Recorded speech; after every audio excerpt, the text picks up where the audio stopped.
Hello tout le monde, j'espère que vous allez bien. Je vous retrouve aujourd'hui dans un nouveau reading vlog qui sera consacré à Guardians of the Moon par Steven Erikson, qui est le tome 1 de la série Malazan Book of the Fallen, une série de 10 livres assez complexe. Peut-être que vous connaissez ce livre sous le titre Le Livre des Martyrs, et je lis ce livre là avec Rémi de l'Encre de Magie ainsi que Jennifer de Richesse de Fantaisie et Emily de Seriga Livre. On fait une lecture commune autour de celui-ci parce que il est assez, comment dire, intimidant, parce que il est reconnu pour être très vaste et dense au niveau de son univers. Il y a plusieurs continents, il y a plusieurs races et rien n'est expliqué par l'auteur. On est vraiment plongé au cœur déjà de l'action et en plus de ce monde sans aucun contexte. Et alors là j'ai lu le livre 1 parce qu'il y a 7 livres à l'intérieur du tome 1 et autant vous dire que j'ai ma foi bien aimé, plus que ce que je pensais. Donc d'ailleurs là j'ai séparé par livre, hein, vous le voyez plus ou moins. Oui, très intéressant, j'aime beaucoup déjà les personnages, même si il y en a plusieurs, on suit quand même certains personnages précis. Je pense qu'ils auront plus d'importance avec le récit, même si on s'attarde pas trop sur leurs émotions. Voilà, il me manque un petit peu d'émotions. Après, je pense que ça va venir. Le seul truc que j'ai de la peine, c'est me situer géographiquement. Déjà que je suis pas terrible dans la vraie vie, mais alors là il y a plein de villes, il y a plein d'endroits qui sont parfois pas sur la carte, en tout cas pas que j'ai pas vu, mais je pense que c'est des tout petits points, c'est des fois des lieux bien précis. C'est normal qu'on les voit pas sur la carte, mais ouais, il faut savoir un petit peu se situer, qui est où, qui fait quoi. Non, c'est vraiment complexe, mais j'aime bien. C'est pas mon style de fantasy préféré, parce que moi je préfère quand on a une attache au personnage et quand on a quand même une bonne idée de comment fonctionnent les choses. Mais en tout cas jusqu'à maintenant c'est une bonne expérience, dans le sens où ça me pousse à aller plus loin, ne pas attendre des informations, aller savoir par déduction presque en fait. Donc c'est très intéressant, c'est très intéressant. Donc pour le résumer, alors très difficile hein, de vous dire de quoi ça parle. En gros c'est une guerre entre un empire et je sais même pas qui vraiment, en tout cas c'est pas explicité, mais on suit que ce soit des commandants, des lieutenants, des sorceress en anglais, mais donc des mages, des sorcières, des créatures magiques. Incroyable, franchement j'aime bien. Je suis intriguée clairement.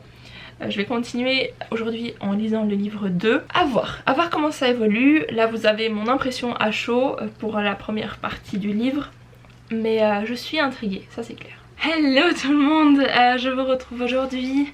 J'ai même pas dit les dates au final. J'ai commencé la lecture le 27, 28, 27, 28, on est quelle date? Le 27 janvier, et aujourd'hui nous sommes le 1er février. Je reviens vous faire un update donc de Malazan Book of the Fallen tome 1, Guardians of the Moon, et je suis à la... non, j'ai bien dépassé la moitié. J'ai pas mal avancé, je suis parvenue entre temps, parce que au final j'aime bien ce format vlog chronique, dans le sens où vous avez l'évolution de mon avis et au final mes pensées avec un peu de recul.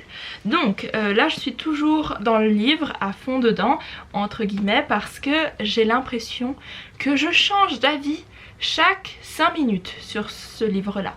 Il y a des moments où j'adore, il y a des moments où je déteste. C'est les montagnes russes, voilà. Et en fait c'est principalement dû à l'absence de... j'ai pas envie de dire cohérence, parce qu'il y a quand même une direction, il y a des informations qui sont données, mais c'est fait, je trouve, hein, selon moi, de manière assez maladroite. Parce que typiquement les personnages, je le disais dans l'ancien clip, eh ben, ils manquent de rétrospection, de profondeur, de sentiments. Ils sont pas du tout perméables, on ressent rien en même temps qu'eux. Je disais l'autre jour, bah oui, l'apprenti assassin, j'arrivais pas à connecter avec Fitz. Alors autant vous dire que maintenant Fitz c'est mon meilleur ami. Là on est vraiment déconnecté. En tout cas, encore une fois, selon moi, hein, parce que chaque lecteur est différent, aura une connexion différente avec les personnages. Moi ça le fait pas trop, hormis quelques petites exceptions. C'est vrai que de manière générale on a un peu de peine j'ai un peu de peine plutôt à comprendre la motivation derrière leurs actions, derrière leurs pensées. Ils sont vraiment juste dépeints en surface, à un tel point que y a des moments où j'ai de la peine à différencier les personnages.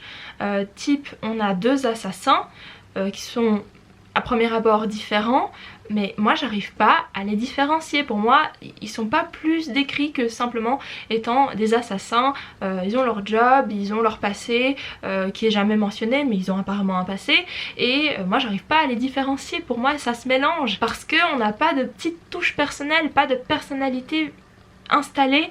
Et bon, c'est un peu la même chose pour tous les personnages, comme je l'ai dit, à l'exception de quelques-uns où c'est un peu plus travaillé parce que peut-être ils ont une plus grande importance pour la suite, ou parce que ils sont plus cruciaux dans ce premier tome. En plus de ça, et ça c'est ce qui me gêne le plus, c'est que apparemment il y a une connexion entre les personnages, dans le sens où en fait les personnages entre eux qui ne se sont jamais rencontrés en savent presque plus que le lecteur sur l'autre. Je vais vous donner un exemple. Justement il y a deux assassins, les deux assassins arrivent à se reconnaître en disant ah ouais lui c'est un assassin, je le vois à sa démarche et tout, à sa prestance, à la façon dont il interagit avec les autres, alors que nous lecteurs en fait ben non, nous ça nous est pas décrit comment il marche, ça nous est pas décrit comment il se comporte, enfin les personnages arrivent à comprendre les intentions des autres alors que nous lecteurs on sait pas.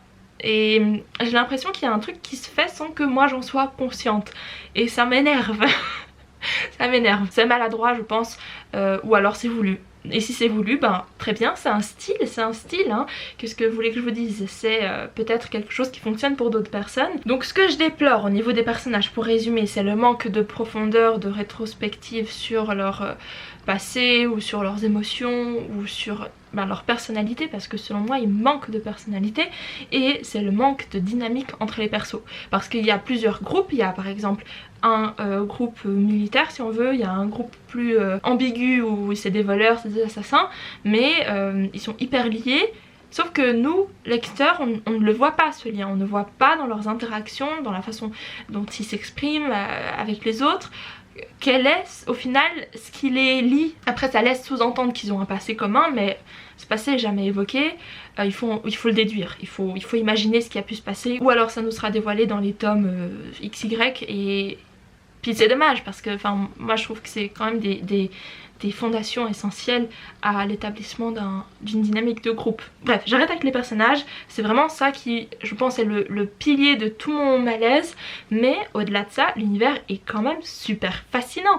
On a des races et des histoires avec un grand H qui datent à des milliers et milliers d'années qui sont juste incroyable. Alors encore une fois on n'a pas toutes les infos, là ça me dérange moins pour le coup parce que j'ai l'habitude d'avoir des univers où rien n'est vraiment expliqué clairement, et du coup bah ça m'intéresse, ça m'intrigue, j'ai envie de savoir, j'ai envie de vraiment avoir les infos qui me manquent pour comprendre comment est-ce que les choses se développent, comment est-ce que les choses se construisent. Après un autre élément que j'aime beaucoup c'est le rythme, il y a beaucoup d'action, il y a limite d'ailleurs que de l'action hein, puisqu'on n'a pas le temps de s'attarder sur la psychologie des personnages, il y a que de l'action, il y a que des décisions qui sont prises qui sont hyper importantes pour le reste du plot, alors forcément ça donne envie de continuer, ça donne envie de savoir ce qui va se passer après, c'est un bon rythme du coup, mais encore une fois c'est un peu lié aussi au problème que j'ai. Mais en tout cas ça tient en haleine, ça c'est sûr. Vous l'aurez compris, j'aime bien l'univers de manière générale. Je tiens juste à souligner une chose, c'est que clairement pour une première lecture ça sert à rien de s'attarder sur tous les détails. Au début je pensais que j'allais faire ça, type mettre des post-it à tout bout de champ parce que toutes les infos vont être utiles à un moment ou à un autre je pense. Mais pour une première lecture ça sert à rien, il faut plutôt se concentrer sur le fait d'assimiler qui est qui fait quoi, qui est où, plutôt que de se dire ah ouais là il mentionne un truc qui s'est passé il y a des milliers d'années, ça va revenir j'en suis sûre. Alors oui ça va revenir mais pour le moment c'est pas hyper important, si c'est important ça va être rappelé par la suite, enfin j'espère. Mais non, ça sert à rien de vouloir tout comprendre. Franchement prenez votre temps si vous décidez de lire les livres des martyrs, profitez de votre lecture, concentrez-vous seulement sur l'essentiel, et dans une deuxième lecture, dans un deuxième temps, vous aurez sûrement plus d'infos déjà dans l'arrière de votre tête pour comprendre encore mieux quels sont les liens avec ce qui est mentionné au début et qu'est-ce qui est important au final. Donc je vais m'arrêter pour ce deuxième update. Je pense revenir vers vous quand je l'aurai terminé. Et comme ça on pourra encore un peu plus discuter, même si je pense que mon avis va pas plus changer que ça. On verra, mais voilà, je vais terminer ça et je reviendrai vers vous en temps voulu. A tout à l'heure. Hello tout le monde, je reviens aujourd'hui pour vous faire mon dernier update et donc ma chronique finale de Steven Erikson Gardens of the Moon, donc le tome 1 du livre des martyrs. Je l'ai donc terminé et depuis mon dernier clip que j'ai monté à l'instant, je suis passée du côté de je pense pas que ce soit pour moi. Alors j'avais déjà un souci avec les personnages, j'ai bien élaboré là-dessus, mais j'aimerais quand même ajouter que, parce que je l'ai remarqué surtout à la fin, mais que finalement les personnages sont juste là pour servir le plot.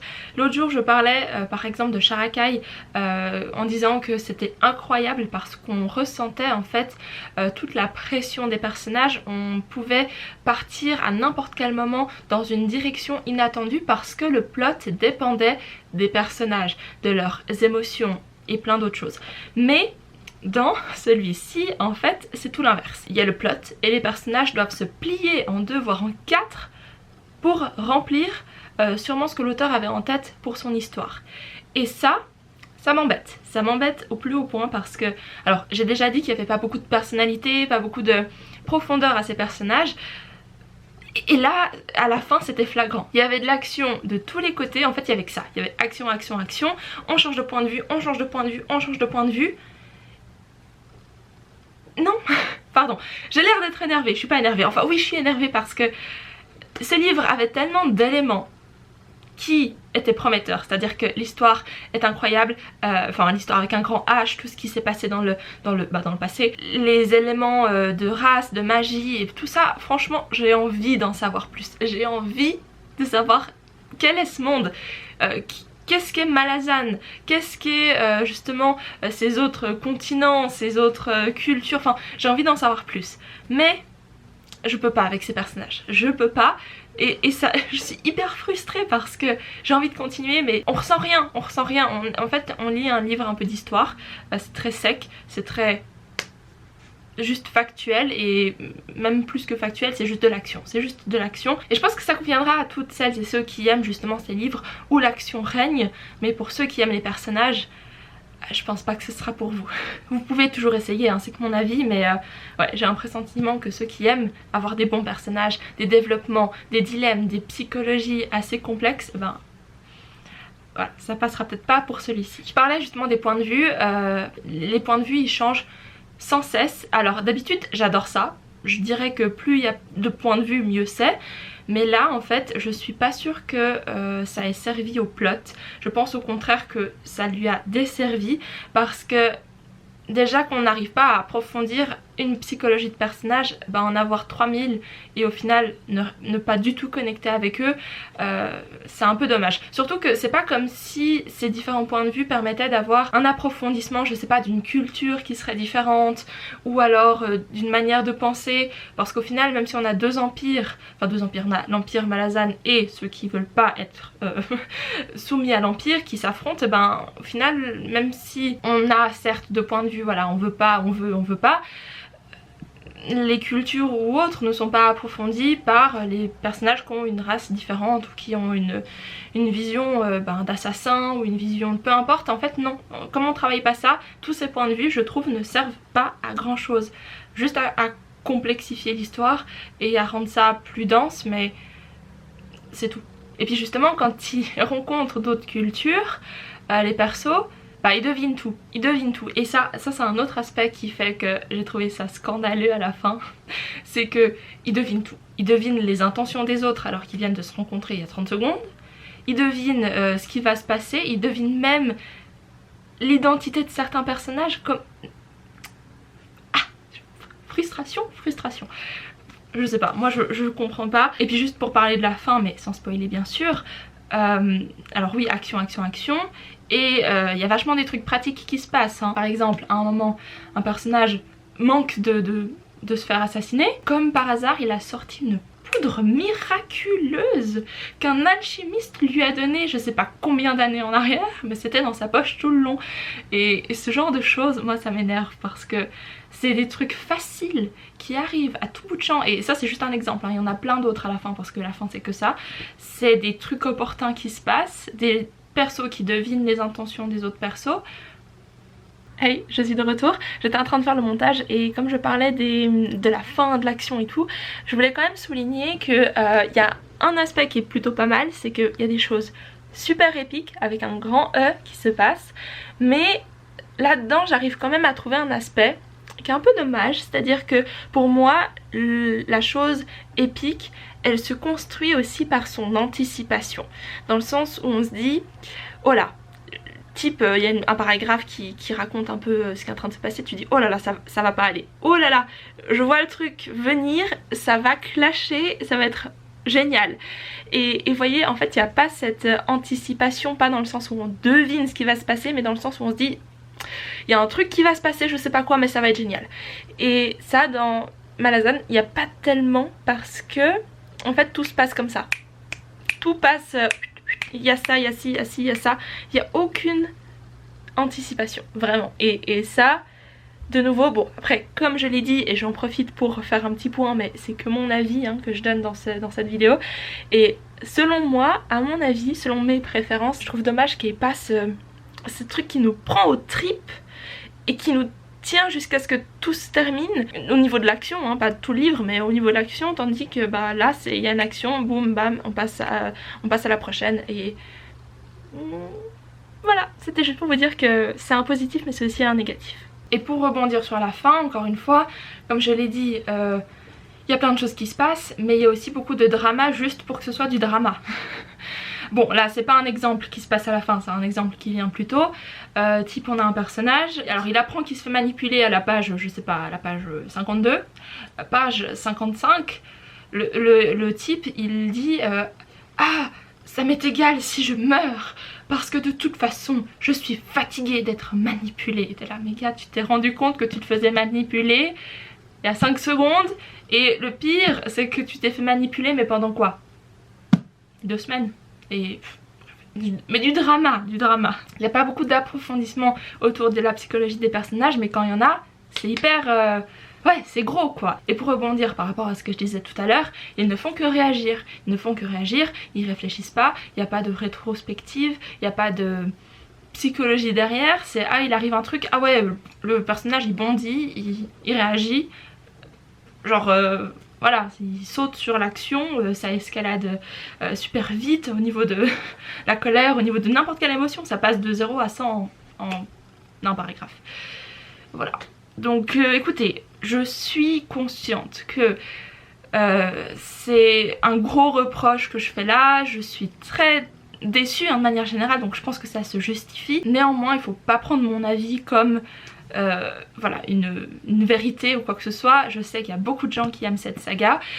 Oui, alors ils vont me dire mais c'est un premier tome, c'est complexe, machin et tout. Mais pour moi, le fait que ce soit un premier tome, c'est pas une excuse pour passer outre les personnages. Après c'est un style, hein, comme je l'ai dit, c'est aussi un style.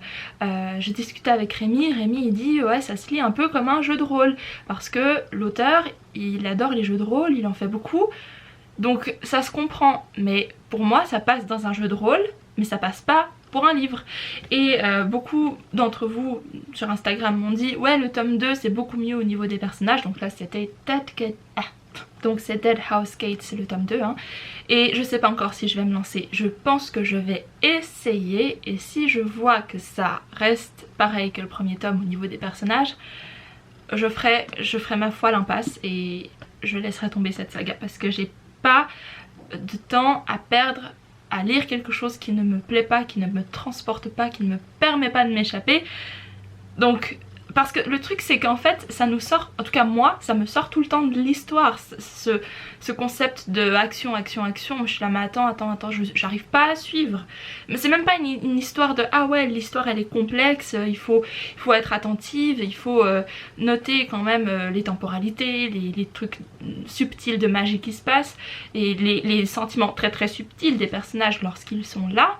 Et moi je suis attentive pendant mes lectures, mais je peux pas non plus aller relever à la pincette les seuls éléments qui font que j'aime lire pour au final juste explorer un monde qui certes est très intéressant mais qui n'arrive pas à passer à travers ces personnages. Outre ma frustration hein, que j'ai je pense bien exprimée, il faut quand même que vous sachiez que Rémi et Jen, qui ont fait la lecture commune avec moi, ont adoré. Enfin adoré. Jen elle a adoré, elle est fan. Rémi il est un peu entre deux, mais il est plus du côté il aime, moi je suis plus du côté j'aime pas. Et on va faire une vidéo ensemble, donc les trois, qui sortira normalement la semaine prochaine. On va filmer ça ce week-end et on va donc mettre en commun nos avis. Et je pense que, comme je l'ai dit, il faut pas prendre mes impressions comme définitif, dans le sens où sûrement si vous lisez ces livres vous allez peut-être ressentir des choses différentes, ou alors vous allez plutôt vous accorder à mon avis, ça dépend, hein, on est tous des lecteurs et lectrices, mais ils vont pouvoir avancer leurs arguments qui ont fait que ils ont adoré. Peut-être que ça vous reboostera pour lire ce bouquin, parce que moi mon but c'est pas de vous décourager de lire ça, c'est juste que pour moi ça va pas passer, et il faut que je le dise, je vais pas mentir, j'ai été déçue, donc je pense que je vous ai bien expliqué pourquoi c'était pas pour moi, pourquoi ça m'a déplu. Donc je me réjouis de faire cette vidéo justement avec Rémi et Jennifer, parce que ça va me permettre de confronter mon avis plutôt négatif avec un avis qui est positif, mettre peut-être des choses en commun, s'accorder sur des choses, sur des points et ne pas être d'accord sur d'autres. C'est ça qui est intéressant justement dans les lectures communes et sur l'échange de manière générale, c'est avoir plusieurs points de vue et en discuter. Et cette vidéo elle sera super pour ça, parce que justement vous aurez l'occasion d'avoir plusieurs avis, et ensuite vous pourrez peut-être mieux vous situer, soit si vous avez déjà lu le livre, peut-être que ça vous éclairera sur votre propre avis, ou alors si vous n'avez pas encore lu le livre, vous pourrez également mieux vous situer en vous disant oui peut-être que c'est pour moi parce que je suis plus d'accord avec Jennifer qui dit que voilà elle aime ci, elle aime ça, et puis pas être d'accord avec moi parce que vous les personnages peut-être que ça vous... c'est pas essentiel non plus, donc vous aimerez peut-être plus l'histoire et l'action et le plot. Donc voilà, c'est tout pour cette vidéo, sauf erreur je n'ai rien oublié. N'hésitez pas à commenter si vous avez lu ce livre, ce que vous en avez pensé, est-ce que vous êtes d'accord avec moi ou pas. N'hésitez pas non plus à me suivre sur Instagram pour être au courant de mes prochaines lectures, à vous abonner à la chaîne tout simplement, et si vous le souhaitez, allez me soutenir sur Patreon. Sur ça je vous fais plein de bisous et je vous dis à très bientôt dans une nouvelle vidéo. Bye!